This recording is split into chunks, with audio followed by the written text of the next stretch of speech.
En la historia de la literatura, los términos realismo y realista aparecieron en Francia en la primera mitad del siglo XIX para designar a ciertos novelistas o pintores que se proponían dar un testimonio fiel y ajustado de la sociedad burguesa e industrial. El naturalismo, que sucede al realismo, es un movimiento artístico que, en literatura, emerge con fuerza en el último cuarto del siglo XIX como un método para estudiar el comportamiento humano. El francés Émile Zola, claramente influido por el evolucionismo y las leyes de la herencia biológica, será su máximo representante. Los escritores naturalistas reflejan los aspectos más desagradables de la vida y de las clases más bajas de la sociedad, así como las pasiones más viscerales del hombre. No se puede comprender la literatura del último cuarto del siglo XIX sin analizar los cambios acaecidos a mediados de dicho siglo.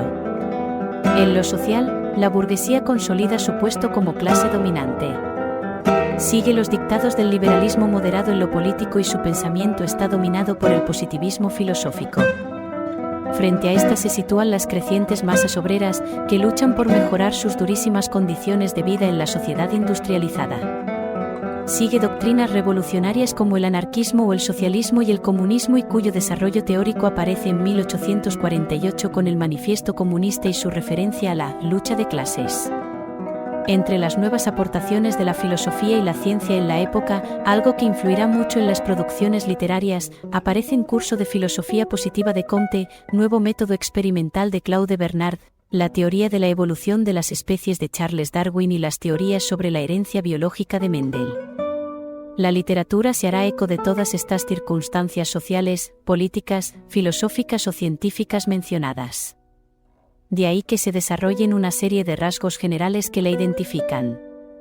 La observación y descripción precisa de la realidad serán los principios básicos del realismo, que busca analizar y describir la vida real.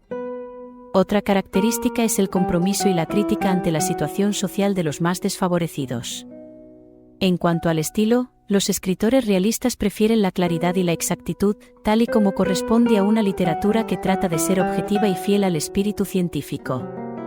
La novela de estos autores se caracteriza por la verosimilitud, el narrador omnisciente, la estructura lineal, las descripciones minuciosas y la aproximación a un lenguaje coloquial.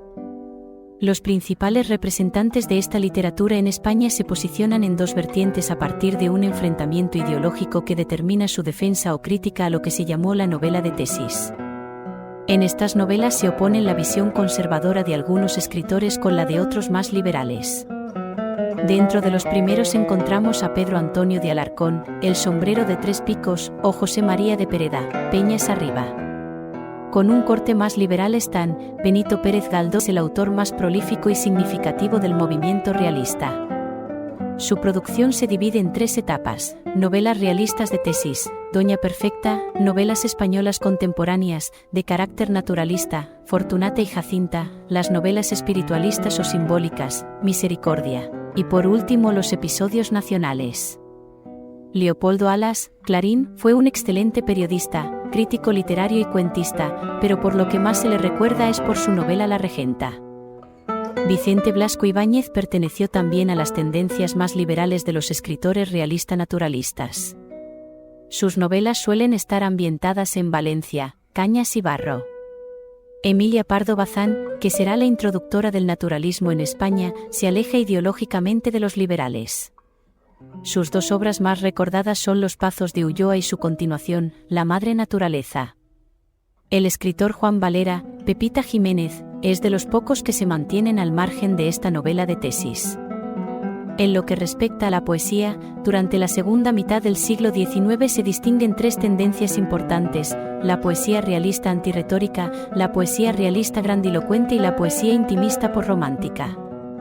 Dentro de la poesía realista antirretórica, encontramos autores como Ramón de Campoamor, con obras como pequeños poemas y humoradas, que siguen el cauce impuesto por la mentalidad positivista y burguesa. La poesía realista grandilocuente tiene, como máximo representante a Gaspar Núñez de Arce, que compone poemas con un tono similar a la oratoria política de la época.